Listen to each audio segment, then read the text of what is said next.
একবার দুইজন খুব ভালো বন্ধু একসাথে মরুভূমির মধ্যে দিয়ে যাচ্ছিল। তারা পথ চলতে চলতে বিভিন্ন বিষয়ে কথা বলছিল। কথার এক পর্যায়ে তাদের কোনো একটি বিষয়ে ঝগড়া হলো এবং সে ঝগড়ায় প্রথম বন্ধুটি দ্বিতীয় বন্ধুকে একটি চড় মেরে বসলো। দ্বিতীয় বন্ধুটি কষ্ট পেল, কিন্তু প্রথম বন্ধুটিকে কিছুই বলল না।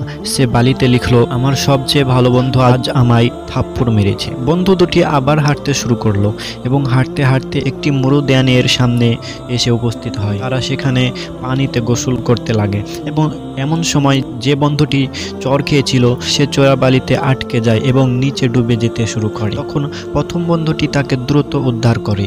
উদ্ধার হওয়ার পর দ্বিতীয় বন্ধুটি গিয়ে আবার পাথরের উপরে লিখলো, আমার সবচেয়ে ভালো বন্ধু আজ আমার প্রাণ বাঁচিয়েছে।